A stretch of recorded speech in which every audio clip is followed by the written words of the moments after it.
Ladies and gentlemen, welcome to another edition of How Did This Get Booked? I, of course, am your host, Jake Manning, and I'm a veteran of the professional wrestling business, and I've held every single job except selling popcorn.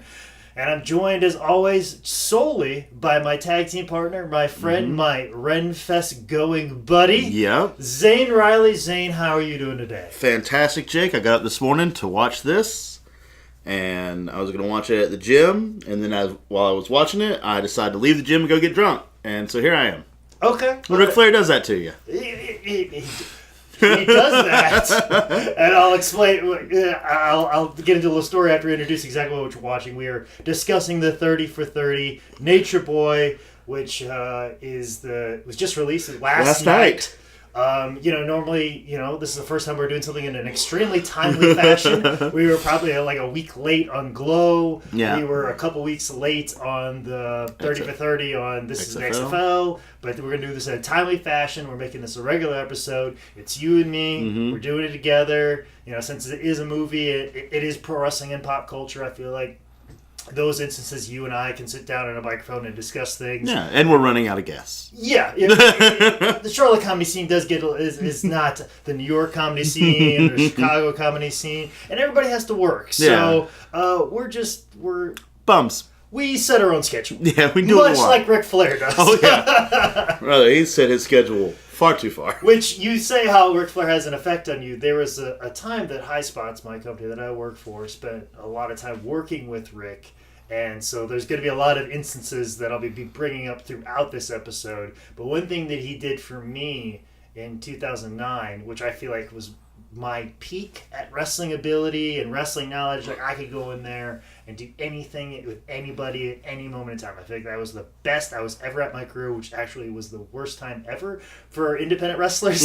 So you're about 8 years late. Oh yeah, especially if you wanted to advance your career or get noticed by WWE. Like if 2009 Jake Manning showed up in 2016 or 2017, I'd be signed. I'd be doing something. I'd be much happier with my career. And not this podcast. And not viewing myself as a failure. Okay. So Cool. But what Rick taught me was this. I went through a phase where I had this belief to be good at wrestling, you had to be a monstrous asshole and be super selfish and not give a fuck about anybody or anything, and just it's all about you, and to be that self-centered. And I remember the peak point of all of that was the moment, the real tipping point for me where I had to realize, oh, you don't have to be like this, is I was working out at Planet Fitness and there was an issue with my card that normally gets billed every month. And just a simple question like, hey, because it expired. You know what I'm saying? Your credit card expired. Can you just give us another credit card to put on file? And those things happen all the time, and it's whatever. It's just an easy little fix. All I had to do, I had my wallet on me. All I had to do is take my card out. But I threw a fit about it and lost my shit at it and threw my fucking credit card at the person working the desk and said something, you know who you're dealing with? And they were like, no. I just completed utter dick. And Jacob Fearbach? As soon as I walked away, I was like, whoa. Do I really want to be this person for the next 50 years?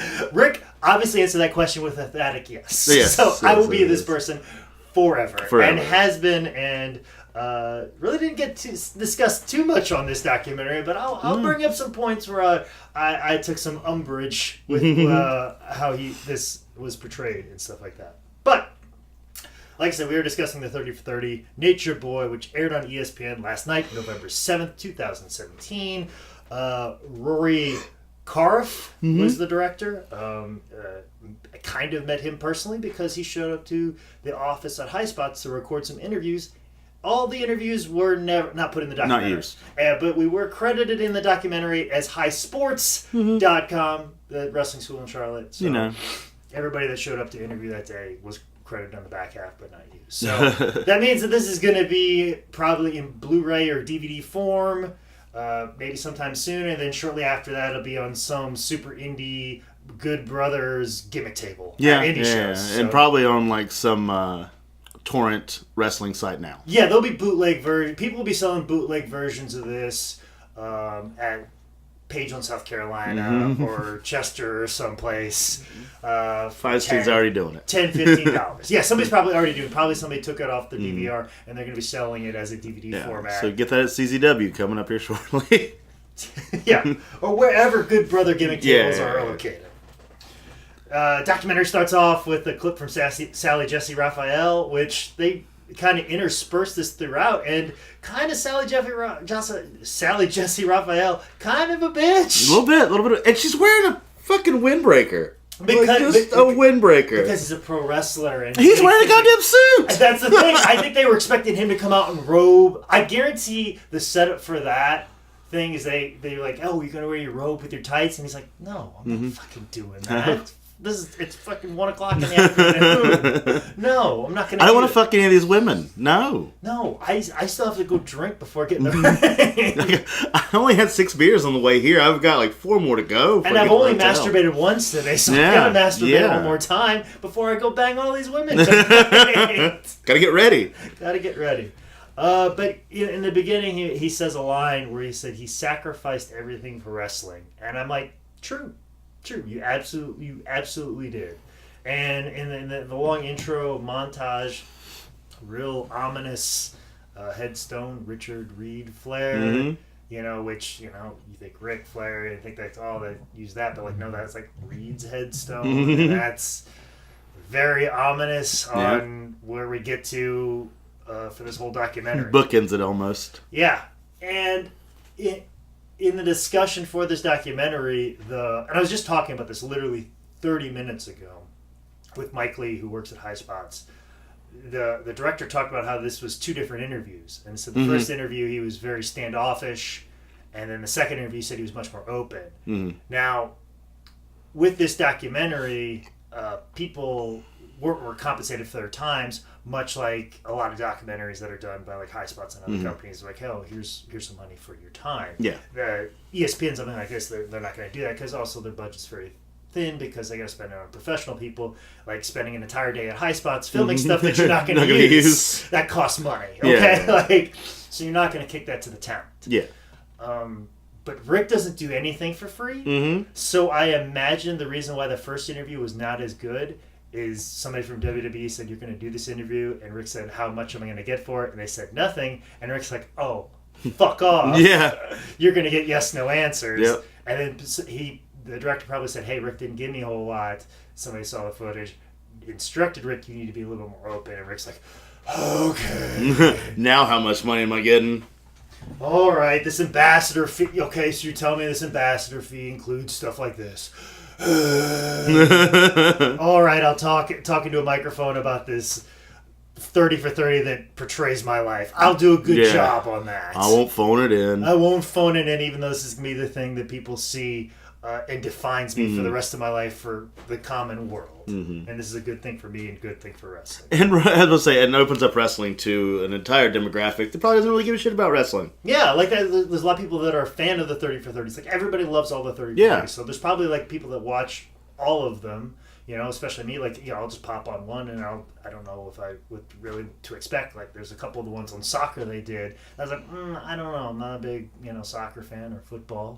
And gussy it up.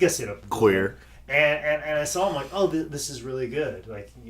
So I'm much in the same. If you're a fan of the 30 for 30s and you're not a fan of pro wrestling, this is your exposure to it. And it's a real cool story to be exposed to. Yeah, because it is very unique, and I think this is pretty well done.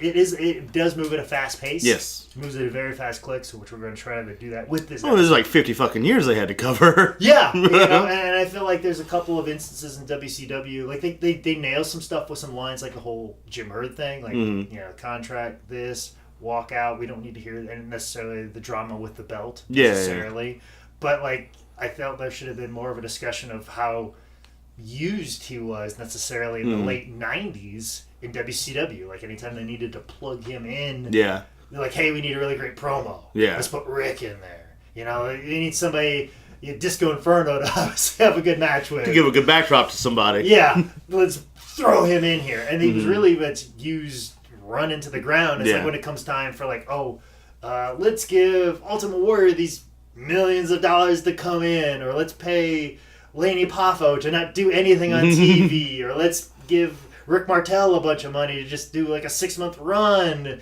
but when it comes time for Rick's contract, you're not going to add a couple extra, or they're really valuable to us, like here's a little bit more, or here's this, or like, how will we give you a good pay-per-view so you can get a good pay-per-view like, all those things. I think that was a little bit lacking in that, but I think everything kind of moved at an appropriate pace.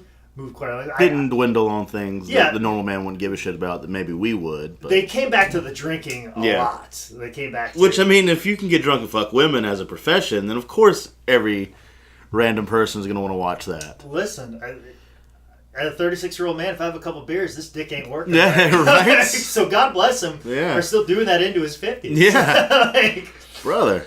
Good on him. Hey, sprinkle a little blow on your dick. Good to go, man. Good to go. But not that I know from experience. I gotta go. I've been another episodes in a row. You've exposed too much about your personality. Yeah. Also, there's a lot of like animation throughout here. Some cool animation too. Very similar to the Bo Jackson 30 for 30. I feel like, and I feel like that kind of gives us a fun sense of some things. Because some of the animation does talk about some serious topics. Also, too, the adoption thing I thought was interesting that they didn't bring up about it, which I felt like could have been a cool angle. But this is more of a personal theory of mine, because Ric Flair was adopted. But which I did not know until this. Well, he said on multiple interviews too, but also he's even said that there's some kind of illegal stuff going on with his adoption. Like it was kind of like a backdoor adoption, which I'm sure a doctor could kind of facilitate a little bit easier. Yeah. And the thing is too, Rick talked about in our shooting review that we did at highspots.com. I'm going to be referring to that a lot because there's a lot of things.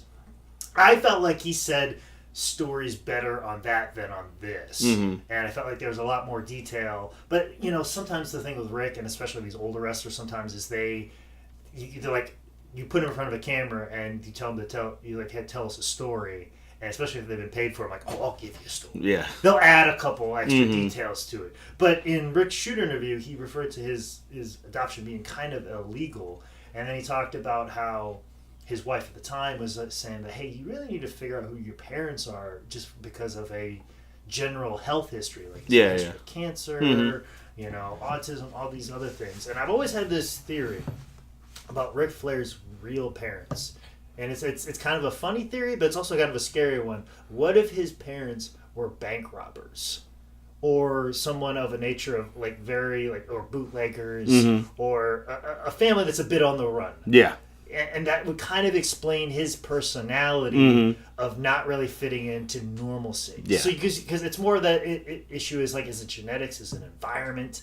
Obviously he was raised in a pretty good environment with a doctor, so he pretty well-to-do, normal, kind of loving family, although we find out that they were much more distant. Yeah, he starts off like putting the family over, and then like he's kind of shitting on them as it progresses more almost. More so than I've heard him do in any other interview. Like he's talked about how much he's loved his father. He talked about how he went to the Mayo Clinic with his father in other interviews. So I was kind of surprised at him to take that angle of being, pushed aside by his family, where all the other interviews I've heard, he's talked about how loving and supportive they are. But at the same time, too, the kid's like getting out, getting drunk, doing whatever, like exposing himself and getting attention. I don't know if that necessarily came from the distance he felt with his family, or there was something inside of him that needed that attention, and like I said, that outlaw spirit that I feel like is in him. So it's the idea is an environment, genetics. I want to believe that Ric Flair's parents were bank robbers, and like, hey, we can't take this kid on the road with us. You're a doctor. You take care of it. I want to believe it kind of went down like that. That'd be a really cool. It's definitely some type of vagabond lifestyle parent. Yes, exactly, and it would just set him up to be a living gypsy. In the world of professional wrestling. If we raise him our way, he's going to be a psychopath. Let's give him to this doctor that's in the theater. Exactly, like he's going. Oh wait, he's a fucking psychopath. Meh. Yeah, exactly. So it's the idea of environment over genetics, and I feel like genetically he has that in him. But then you think of like his relationship with Reed, like then is that genetic? And then you talk about the distance that he had with his father, but he was close with his son, but more in a best friend way, not in a father way. Did that create this issue with Reed, or was that just genetic throughout? That we just have all these generations of just vagabond, break the rules, not conform to society's rules. Take your dick out and drink. It's a very interesting angle that I would love to be discussed, that nobody discusses about Ric Flair, but it's always something that's always in my mind, my thought of it. But yeah, it talks about a lot of the distance, University of Minnesota, Vern Gagne's camp, which actually, we discussed off mic about. I got some more information about Vern Gagne's camp. I emceed a show for Julian McCullough, whose mother's uncle was Vern Gagne, and Julian's father lives in Asheville, North Carolina. So he showed up for Julian's stand-up show at the Comedy Zone, and I got to talking to the father about Vern and his camp, and Julian's father had been to Vern's farm where they have the barn, and he said that the family members were not allowed in the barn where Ric Flair was trained and all those wrestlers were trained. Like, you weren't allowed to go in there, even if people weren't in there. It was such a secret thing. Oh, wow. It was sacred. Like, even to the family and anybody else, you weren't allowed to go in there. Yeah. Also, too, the father let me know that there is maybe some indiscretions by Vern, that Julian's father, his ex-wife, looked a lot more like Vern than her father. So he's thinking that maybe Vern snuck in through the window. Yeah, the late night creep on him. A little late creep. So actually, Julian McCullough's grandfather might actually be Vern Gagne. So if you know the comedian Julian McCullough, his grandfather might be Vern Gagne. Might be. That's allegedly. That's something we don't want to get sued over. So allegedly. But it was something the family joked about, apparently. Oh, well then. So it was something that was definitely joked about, which might have some weight of truth. Whole lot of truth. So, when they talk about Steamboat, and Steamboat talks about the stairs and stuff like that, that was a different camp. Yeah. Because Steamboat wasn't in the same camp as Rick. But I didn't think so. No, they did, but they just wanted to show how tough and how hard it was. I was a little disappointed they didn't go to Ken Patera, because Ken Patera was in the same class. And Chris Taylor, I also think, was in the same camp as Rick. Ken Patera, if you wanted some good stories about Rick, they missed out on not interviewing Ken Patera, because Ken Patera, he'll tell you some stories about Rick. They probably didn't want some of those stories out. Oh yeah, well, same thing. Like, if you want a story, I'll tell you a fucking story. Yeah. It was a lot of those. Like, they even talked about one time when they were working for Crockett, and Rick took Ken to a whorehouse after a wrestling show. Somewhere in North Carolina. They just pulled off in the woods and they rolled up, and it was best little whorehouse in Texas type scenario. but it was in Cherryville, North Carolina. Yeah, pretty much. It was one of those things. But Ken trained with Rick and talked a lot about it. But the story of Rick quitting, that was true. But then in the animation they painted it like he was still in college. But actually at that time when Rick was going through the camp, he was actually selling insurance at the time. And when Vern slapped him, it was in the front yard of his home, in front of his family. Not at a bar? No. It was far more demasculating. And I feel like that would have been a far better story. Yeah. Because that's what Rick, he just I was selling insurance, and then the opportunity to go do this pro wrestling thing, and he's like, I can't do this. And then the line that wasn't in there is basically Vern said, you've quit everything in your life. You're not going to quit this. And that was true. And that was a moment that changed Rick's life. But you had to get the story from Greg, because we had to give Greg some screen time. Yeah, that's how we go. And then, of course, we go back to the real or fake discussion and Sally Jesse and the booze. And it's like, fuck off. Yeah.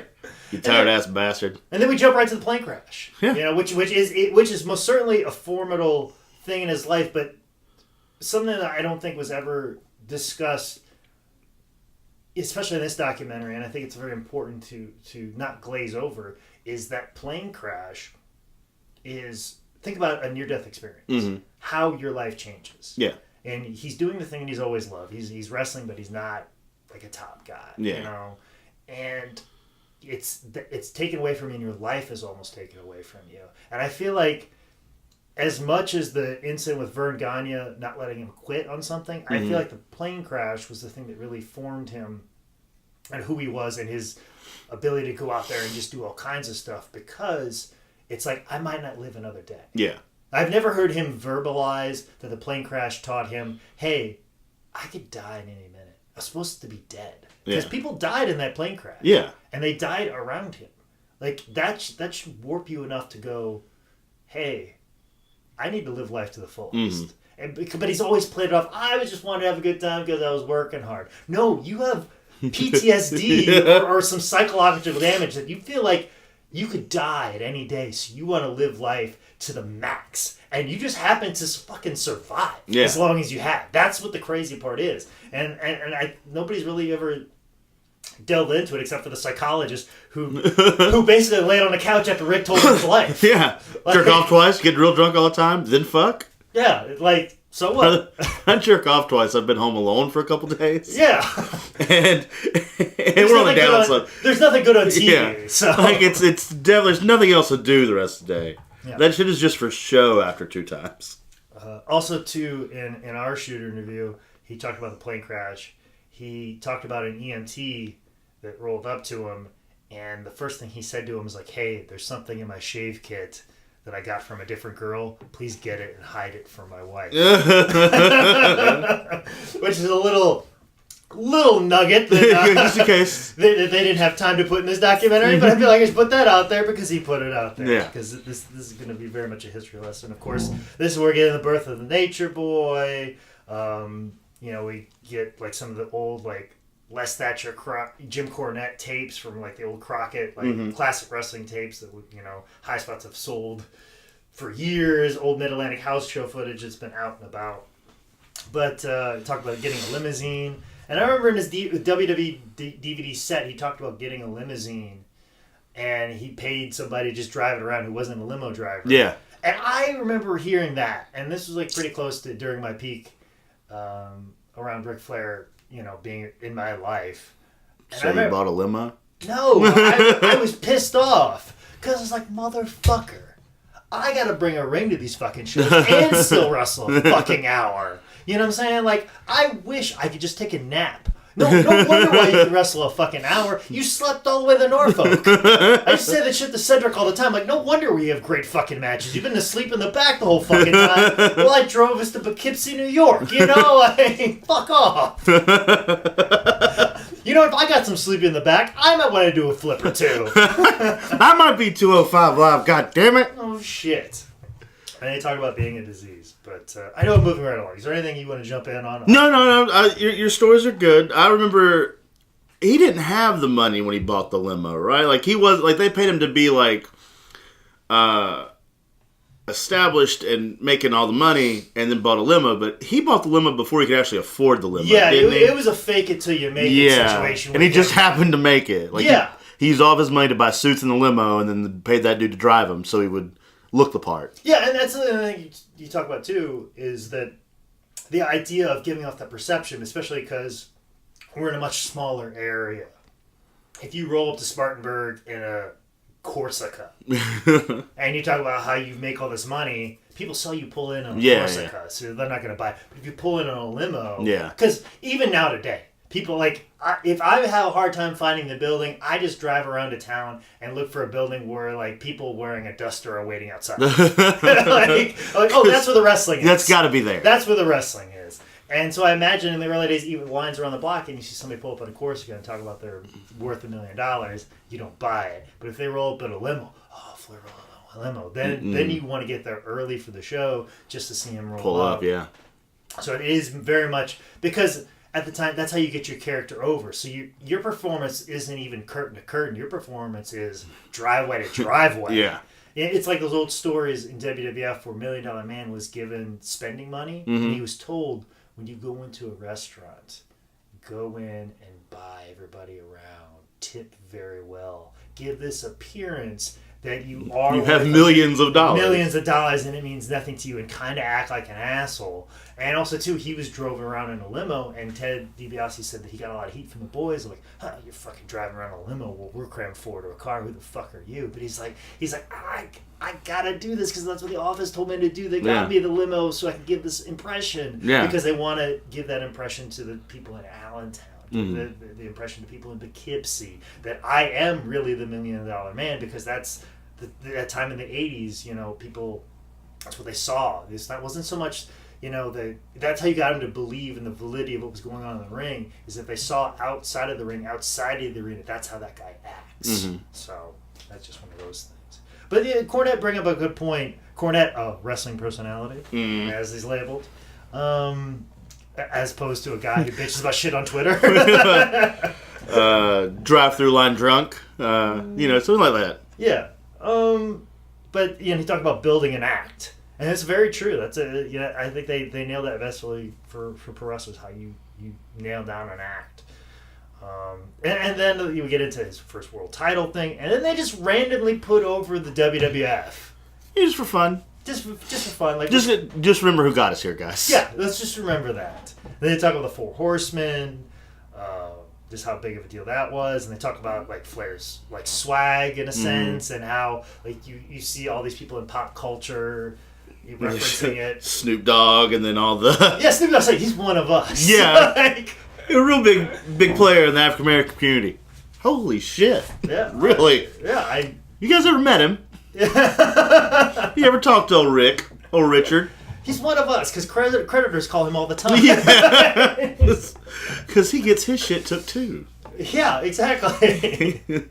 Although he can skirt around the business and do stuff financially that you can't do. Yeah. So if anything, he's an evil villain. Yeah. See, when they said that, like, it was like he's part of the community, and he's a very rich white man that just makes you feel worse about how poor you are. That doesn't get locked up. Yeah. When he owes millions of dollars. I think he would be Trump-esque to you. That's exactly, and that's been my thing. And I remember during the campaign of Donald Trump, I was just, because I had very close personal knowledge and experience with Rick, and seeing how he operates and how his mind works and how everything is centered around him and what he wants and who he is. And I can give this perception that I'm respecting the boys, and I give this impression that I'm this and I'm that, when really at the end of the day you only care about yourself and you do not care about the people that you hurt, and you're only putting this act on because it's like a dog. Just, okay, I just do this. Like, I get in front of a microphone, I put it over the promoter, even though 2 minutes earlier I was just screaming at the locker in the locker room and saying, do you know who I am? I work for Walmart, I work for Coca-Cola. And then 2 minutes later, like, hey, the promoter of this promotion, great guy, world class, treats me good. He was just screaming at him and belittling him in front of his wife, no less. Like, how dare you? But same in the sense of like Trump, he's just saying stuff for a reaction to get you to mention him. And so like that's the thing too, is like, you want to say that he's one of you, but when he owes $1 million to the tax man, he doesn't get locked up. But when you owe $20 to the tax man, you get locked up. Yeah. So that's my umbrage with that. Yeah. And that's pretty well documented. Ric Flair ain't for the black man. Yeah. What we're trying to say. Yeah. Moral of the story. But the thing is, when you see him and you meet him and he gives you a line, he'll put his arm around you and hug you. That's another thing that you can't, you gotta shine like a light on the good stuff too. Yeah. If you meet him and you've paid the $100 at a meet and greet, there's probably a 90% chance, if you walk up and be like, hello, Mr. Flair, I was a big fan of yours and the Four Horsemen, chances are he's going to put his arm around you and make you feel like $1 million. He's not going to get out of his seat. Yeah, he might not get out of his seat, but he's going to put his arm around you. He's going to say some little line, maybe give you a little woo. He's going to probably make your life. Mm-hmm. I would say 97% of the time. And I think there should be something to say to that, because, like, I mean, fuck. Some people meet me for free, and I'm a dick. Yeah. We don't get those same reactions. Yeah, we don't get those same reactions. But I've had to eat a lot of shit before we get to this, so sorry. Yeah. I didn't get brought in on a limo, and people give me 6 free cups of coffee on the way in. So, then we get into the discussion of his 10,000 claim. We should have done the math before. Oh, I have. Good for you. I did. Now we got to take into consideration he jerked off twice in one day. Well, if we're talking about loads dropped, he's definitely dropped 10,000 loads in his life. Yeah. Now, where those loads land, that's a bigger question. Yeah. And I did the math because you also have to factor in that some of those towns, there might have been some repeat guests, you know.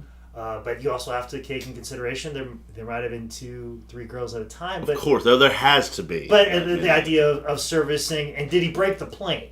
You know what I'm saying? on 10,000. And then also you have to take in consideration, like, okay, if you had an average where you were banging every single night, you know, he's probably taking consideration his entire career. Yeah. But that's not probably the case. And then you also take in consideration holidays. Basically, I took a lot of factors in. A lot of random factors to throw at this number. There's a lot of like random factors to put in. And you have to, I think you could only assume that he banged a different woman every night during his prime, during the Crockett era, where I feel like it'd be a little bit harder during his WWF days, probably a little bit harder as he got a little bit older, like in the late 90s. I don't think so we're doing math from late 70s to 89. Yeah, and the thing is it had to be when he was over, where you can't start when he first started wrestling, you know, in 72.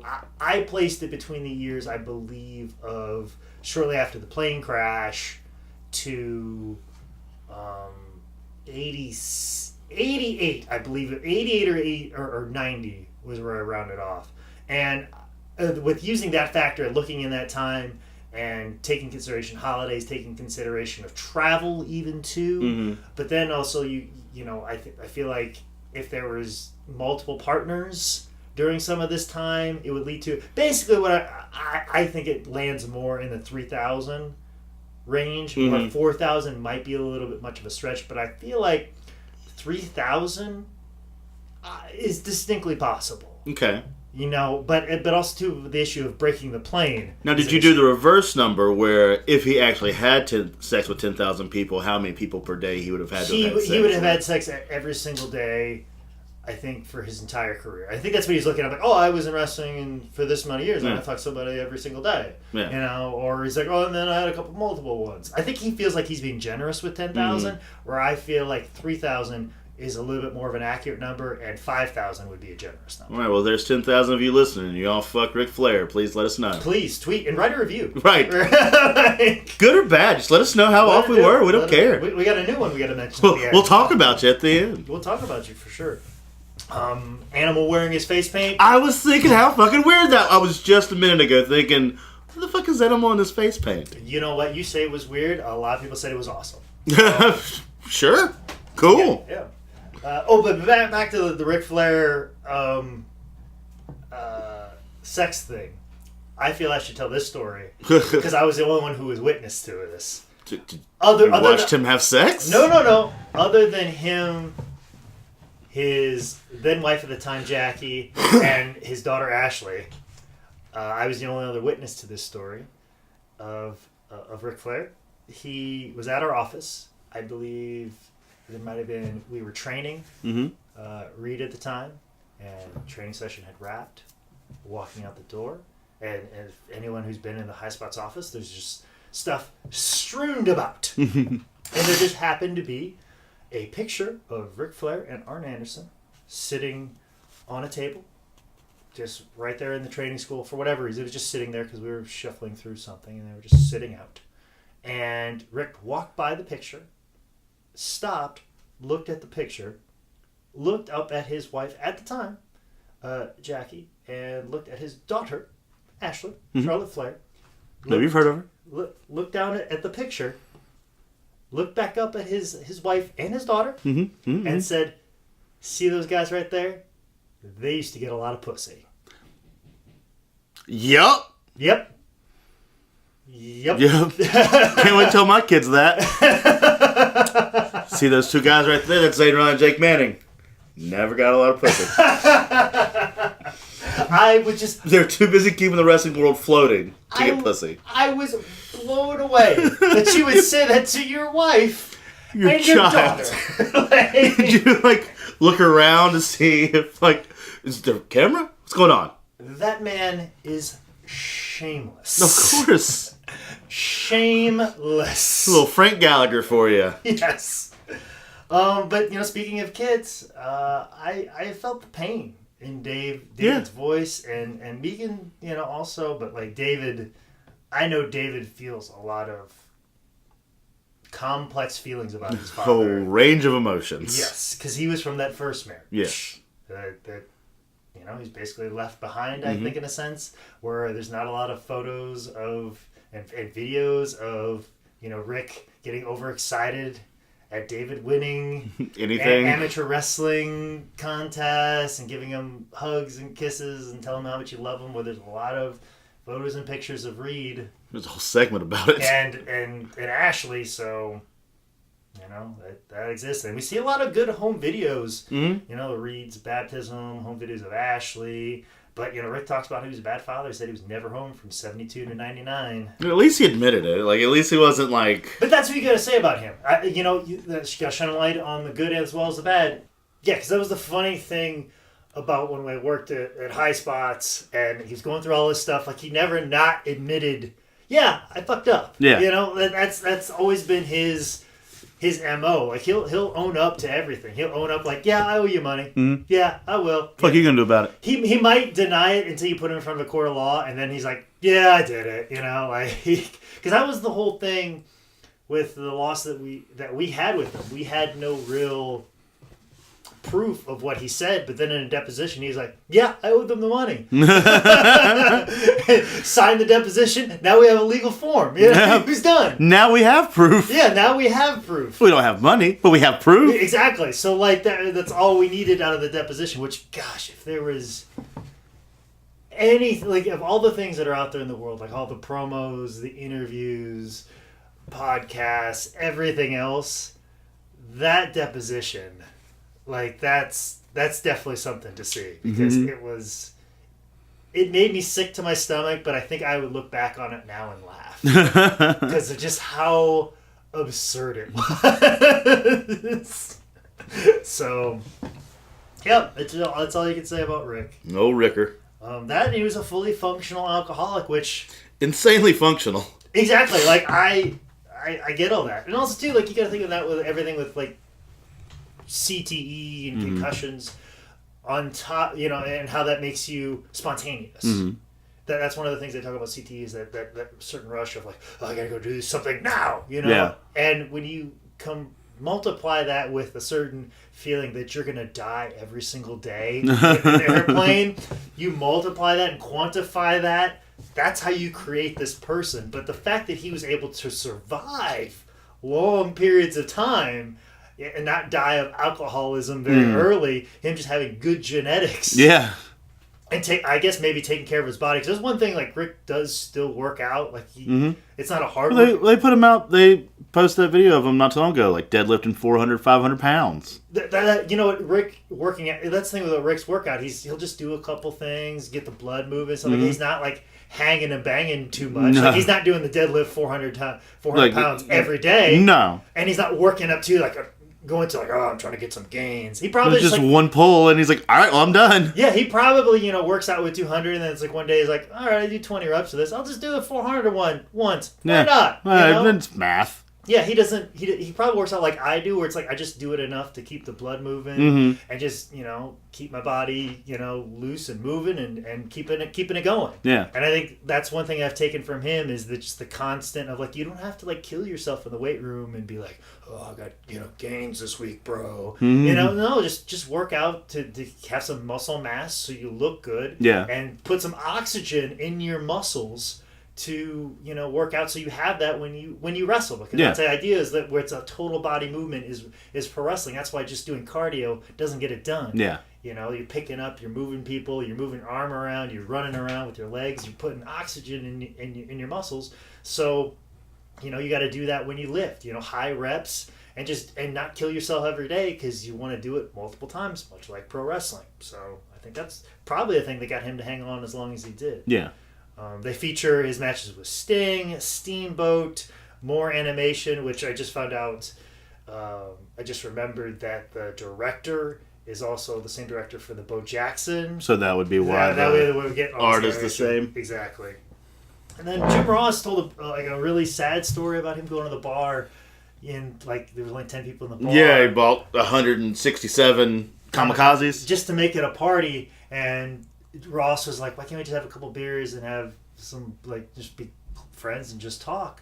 And he goes, the reason why he did that is because he didn't want to be alone. Yeah. You know, he wanted to be the life of the party. He wanted to make life bigger than what it was, as opposed to those quiet, intimate moments where, multiple times you and I have sat across the bar and talked about life and our friendship. Well, because then he would have to be Richard Flair then. He wouldn't be Ric Flair if that was the case. And that's essentially the sad part of him. And that's why he is who he is. But they get into the whole WWF thing and then back to WCW. I like how Hogan said there was just no ego wrestling Flair.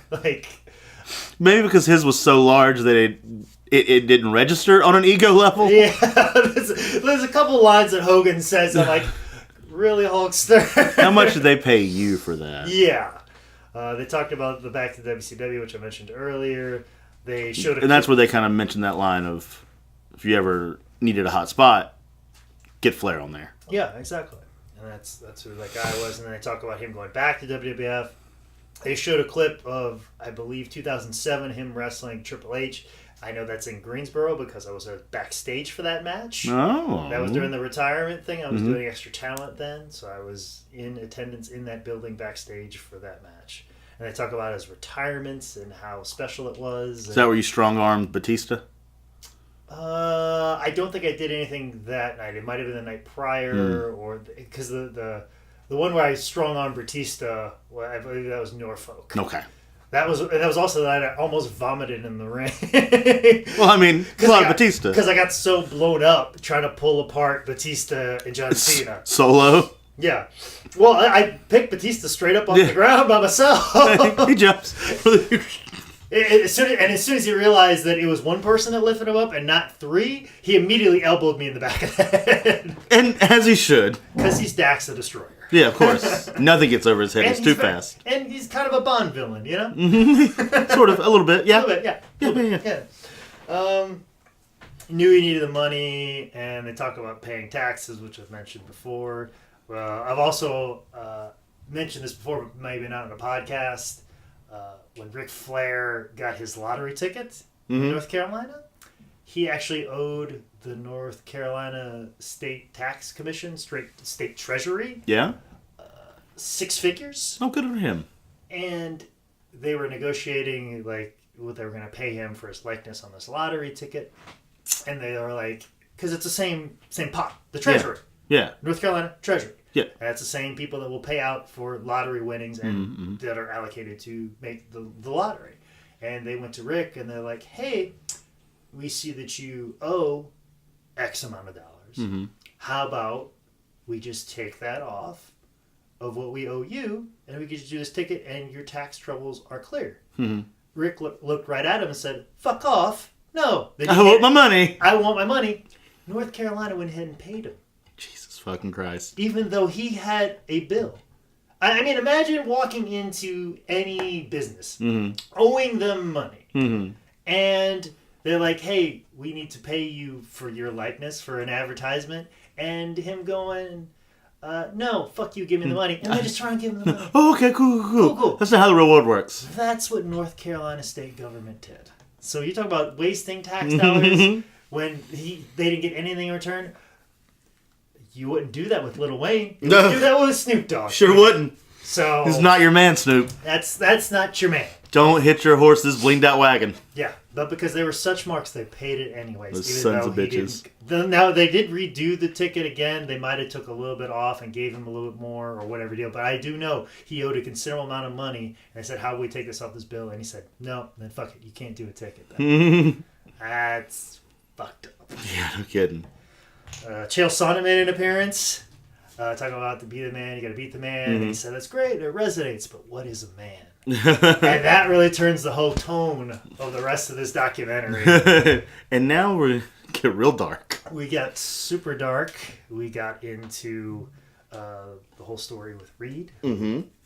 Died of an overdose. Which, we're 13 minutes left in this whole documentary, and then we start on Reed. Yeah, like I feel like you should have gave some more time for this to breathe. I think because it doesn't feel like there's going to be, which there is, spoiler alert, a happy-ish resolution to the area of this, but I feel like you needed some more hits on the back end to kind of get over. Yeah, but they've been taking so many kind of hits already, Rick, and they're trying to make him a sympathetic figure, but it's a tough thing, and because there's a lot of complex things about Reed's death, and I've always felt very weird about it, but every time I think about it, I'm like, this shouldn't have happened. I know Rick blames himself a lot for it, to an extent, but at the same time, too, there is a little bit to it that I think has to do with maybe some of the people he surrounded himself with. Yeah. And from maybe his high school or some of the buddies or the company he kept from some people, because I'm sure in high school, his high school buddies, and they get some beer, and they have one beer, and then there's more beer, and they're like, they probably say things like, "Come on, you're Ric Flair's son, have another beer." Yeah, where he probably would have been maybe happy with just one. Yeah, no, have another. You're Ric Flair's son. You got to. And I don't know if his friends would say that, but he may have had that in himself. He was telling himself that because of what his father's. Everybody had one beer, but no, I'm Ric Flair's son. I can have 4. Yeah, and that's another thing too. He might have said that to himself because of so how much blame is hung on Rick. Yeah. But I also know I'm glad they put a name to it, and they named the drug black tar heroin, something that was it was an epidemic in this city.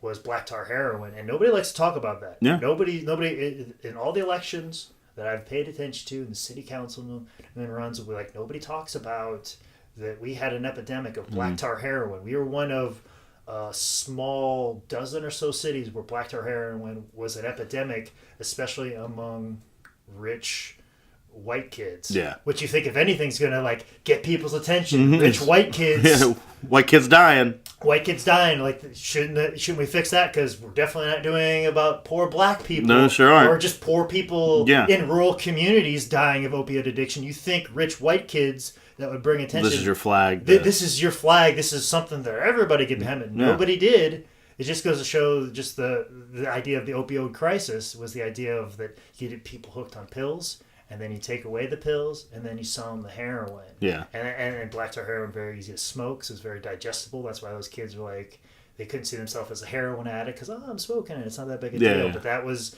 an epidemic here. And, still kind of is. I mean, there's still... Nobody's talking about fixing it. And the idea of, if you could say anything about President Trump, the fact that he's willing to acknowledge that there is even an opioid crisis is... Yeah. Whether he's going to do anything about it or they've got things in place that it's going to, but the fact that we're at least saying it out loud. Saying it out loud, it exists. And it's not just pills. Like I said, it's, you get them hooked on the pills, you make it harder to get the pills, and then you just sell them the street drugs of heroin. Yeah. That's how this cycle goes through. You get them hooked on the pain pills, and then it's harder to get the pain pills, so they got to go somewhere, so they got to get the harder heroin, and black tar heroin, very easy to smoke, and that's kind of what happens. And it comes to the idea of, hey, you're Ric Flair's son, you can do anything. Whether that's in his brain or friends are saying it. Yeah. That's the thing. And I remember when Reed was going through a lot of this, there was supposed to be a reality show, and I just talked to a guy who worked for Pink Sneakers Entertainment, the people that did Hogan Knows Best. I believe that's the production. I just talked to somebody who worked for that company in Florida not too long ago at a comedy show, and we were talking about Flair's family or whatever it was going to be called, and he goes, man, we had such high hopes for that show. But the reason that got canceled is because Reed was going through all of the issues of drugs and being arrested, and actually my ex-girlfriend, who was a police officer, was involved with an incident where Reed just convened off the road and they found heroin in his glove compartment. And that was the incident that happened right before we were supposed to go down and film something to launch this reality show. And if anything, the family thought better of it and realized we got to take care of our son.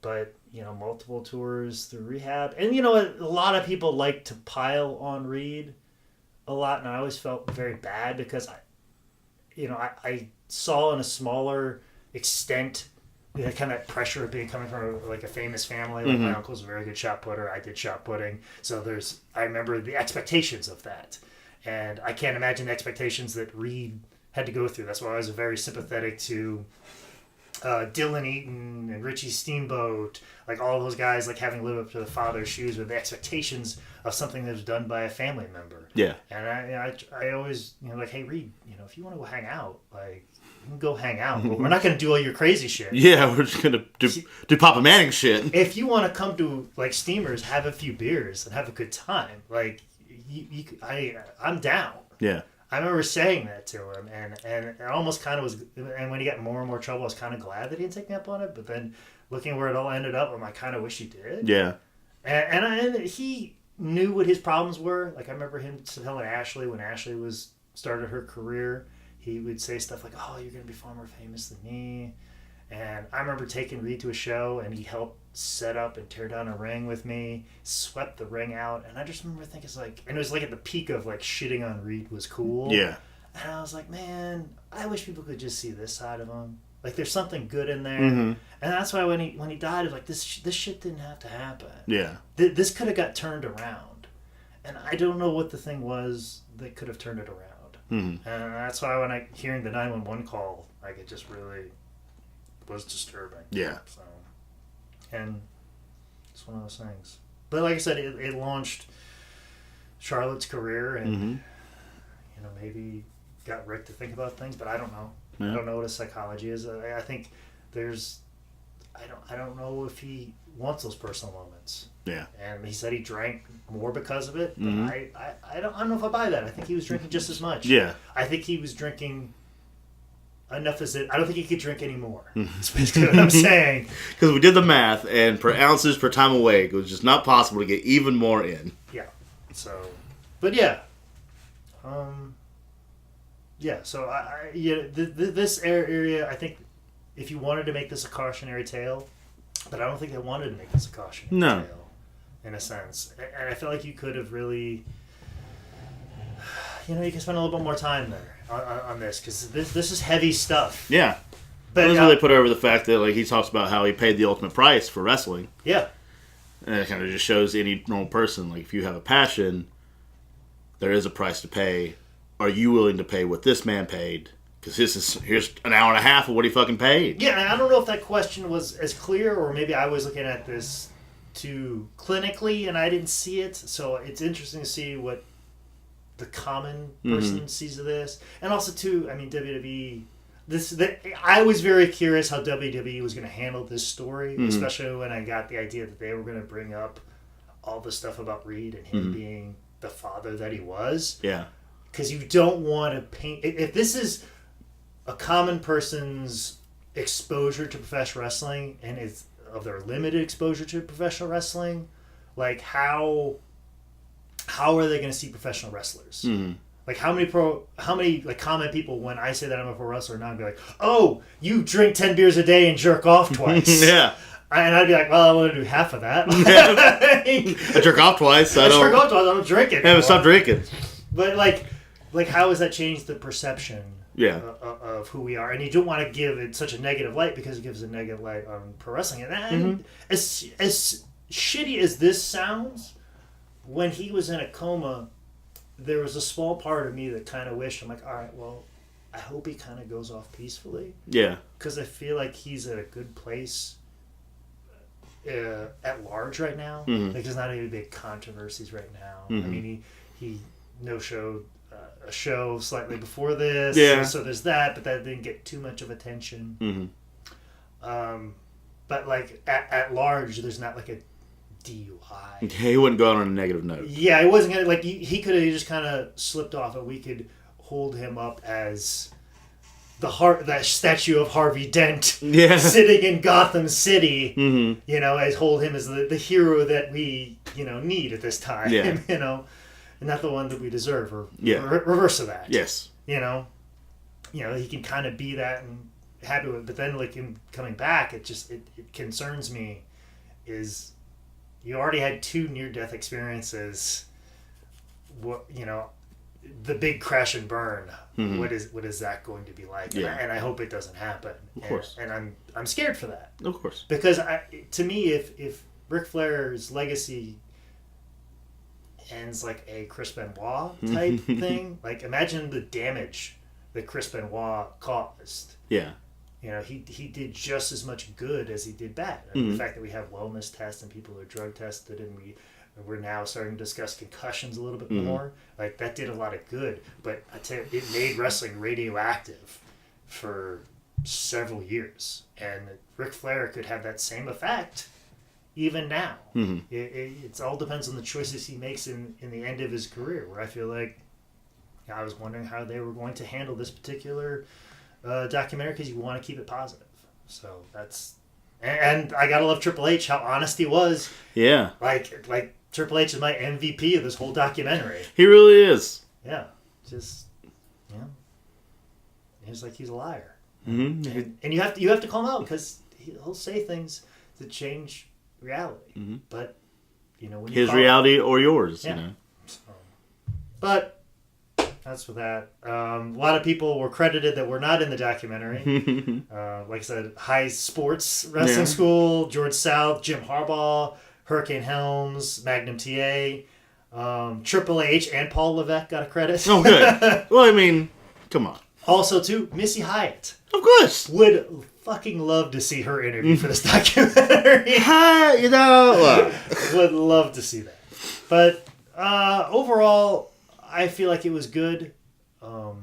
If you're a wrestling fan, you might feel like, oh, they didn't talk about wrestling enough. If you want to get to the darker stuff with him, like as far as the story, I'm like, I don't know if we get to that place, but like I said, WWE's got to sign off on this. Mm-hmm. So it is a bit sanitized for your consumption. And I know the director was fighting real hard to leave that psychiatry story in there to kind of paint the idea of who. What kind of degenerate does this? Yeah, what kind of person does this for this period of time? And I think it's important to leave that in there to get kind of a fully formed picture of who he is. But, yeah, like, it's a very sanitized version. I think there's a much dirtier version if you want to sit down and talk with me, which I feel like this podcast has. So I don't want to feel like I've slinged dirt left and right, but at the same time, too, I feel like truth is important to understand reality. Yeah. And these are the truths that I've seen with my own eyes and heard with my own ears. Whether some of the stories that I've heard from his mouth were correct or not, but the things that I saw with my own eyes, I promise you, they were there. They were there. They were the truth. So, any other thoughts about this before we sign off? No, I think I liked it, and I'm not like the biggest Ric Flair fan in general. I really enjoyed. My favorite part was just this is the price you pay. Are you willing to pay that for what you love? And I thought that was the bigger resonating story to me than anything. And they did the montage of like the 3 of them putting on the figure 4, and then like showing the travesty, and then showing like him walking through a crowd almost zombie-esque, but like on the way to the ring, and this is the price. You gonna pay it? Yeah, and I've always felt that to be true, and that was a realization I came up with a couple of years ago when Cedric started ascending the ranks. Cedric Alexander, now on WWF television, and I started, I could sit around and be bitter, like, oh, I trained you, why are you getting the shot, and I did it. And also I understood that was also timing, like I said, 2009, Jake Manning, And could have done that with a couple naps in him. Yeah, a couple naps in him. He could have got that done. But then I started to think, too, about Cedric's life. Like, Cedric was really bad at setting up the ring. Mm-hmm. Cedric was really bad at ringside camera. Like, everything that he did and every movement that he did was just to get into the ring and do that. And then also hearing Finn Balor's story, like, every choice that he made was about pro wrestling and getting in there, where I started to dissect my own life and realize that, I made some decisions to keep a roof over my head. Yeah. Pay bills. Yeah. These individuals would look at a bill and laugh if it didn't help them as far as pro wrestling. Like, I'll pay a cell phone bill so I can get... So I can get my bookings going. So I get my Facebook on. Yeah. Where I was like, I don't want to leave a debt to people. I want to be, Yeah. Because I always thought, like, if my personal side, my personal finances and businesses, and I have the ability to drive to a show. Like, I have a car. I have bills paid and I'm not getting locked up for not paying bills, then I'll be able to go be a pro wrestler. Mm-hmm. But that's not how they looked at it. Yeah. They was like, they'll have to come find me. I have to get to a show. And I didn't have that mentality. Everything that I worked for didn't get me there, where I felt like everything that Cedric did was only to service what his match did. Where I feel like a lot of things that I did were in service of making sure that the show entirety that the show happened, yeah. and I was there to do my part. Yeah, and that unselfishness is the reason why I probably didn't make it. Yeah. So you have to be that selfish, and I think that's a question that maybe could have been explored a little bit more. Yeah. You know what I'm saying? Because it's there, and you have to make this consumable and make it positive, because WWE's got to put its name on it, so it's there. But the idea of balancing that sacrifice, and common people, are they going to be okay with, part of that sacrifice is losing a child? Yeah. Nobody's going to make that choice. I mean, we have people protesting in the streets. We have pro-lifers protesting in the streets saying that your child isn't worth things. Yeah. One person, their own child, that all these are just part of the sacrifices of it. That's a complex and a tough thing to deal with. So that's a lot of things to balance. Mm-hmm. And it's just, I think about, like, just even in my time with Ric Flair, where he owed the company that I worked for, a considerable amount of money, which, if you're a bigger company, like if it was WWE, it's not a factor, it's not an issue. If it's Cobraca, the company that had the lien on or still has the lien on the NWA World Title, doesn't make a difference. But for us, it affected us greatly. And there were many paychecks that I was handed, and I was told I couldn't cash until a certain date. Yeah. Because of this deficit that Ric Flair put on a smaller company, and I know it weighed very heavily on my employer, my boss, which I've had back and forth with multiple times, and he won't admit that because he wants to put a smiley face on and maybe still do business with Ric Flair in the future. But me as an employee who needed that paycheck to be cashed on a Friday and told I couldn't cash it till a Wednesday, that's a tough thing. And then I see this person going out and dropping $1,000 every Wednesday at a meal, and I can't go buy gross ramen. I can't buy ramen, and you just sit there and talk about how your shoes cost more than your house, and like it really turned me off to Ric Flair in general. Yeah. I couldn't watch his promos. I couldn't watch his matches. It really put a bad taste in my mouth because I saw what he did, and he didn't care. Yeah. He did this, took this money, and it didn't bother him, and he's done it to multiple people over and over and over again. There's stories of guys that he met in a bar, got their phone number, asked them to lend him $8,000, and said, if I don't pay you by this date, you own the woo. And then as soon as that date passed, he stops returning their phone calls, tells them to stop calling. You don't know shit, and he's already sold the woo to somebody else anyways. And this person's just out $8,000. There's multiple stories like that out there, and he just doesn't care. And he still rides around in limousines, lives comfortably.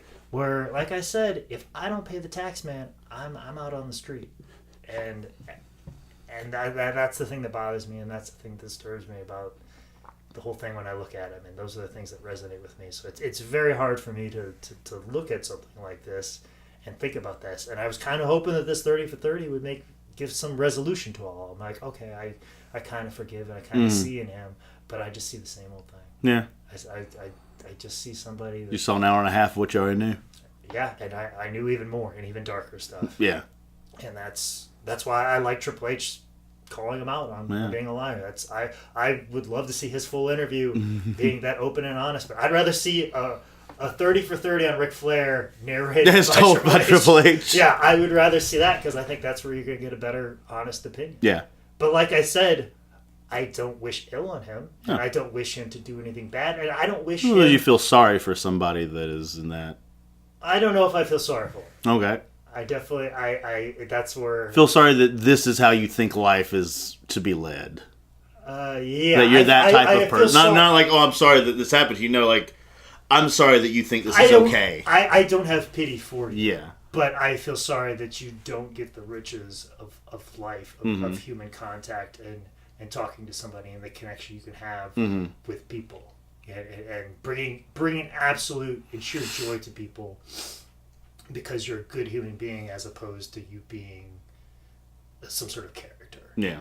You know, I can have a personal connection with somebody and somebody can say, you know, Jake Manning, he was a good guy and he did a solid for me and he didn't have to and he was a good friend and a good human being. The fact that he'll never have that because anything that he has done for people like that was fabricated. Didn't mean it. He just did it because it was something that was supposed to happen, or he didn't even genuinely go out of his way for that emotion.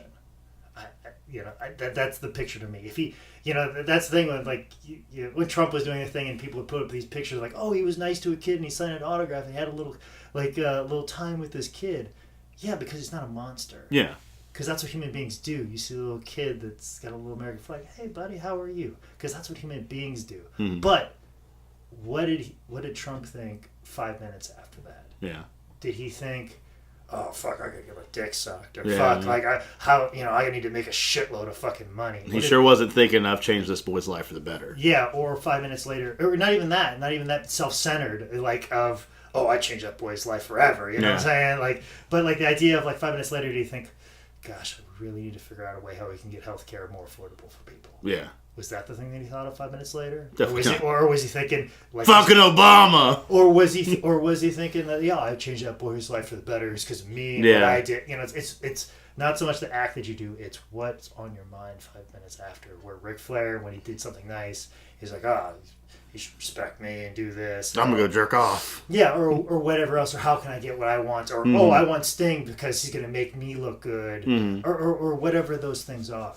That's truly the test, like Chael Sonnen. Like, what is actually a man? Yeah, that's truly the question. But like I said, it's very hard for me to look at him and see something that I'm like, gosh, I just love watching Ric Flair. Yeah, and I was hoping that this documentary was going to do it, and it doesn't. Yeah, there's that, but that's my own shit. Yeah, and I have to get past it. But like I said, I hope that his perception in the world is positive. Because it's positive for professional wrestling, and I realize that he is an effigy, he is a caricature of what professional wrestling is, and I hope people hold him in the highest regard for the sake of wrestling, because I love wrestling.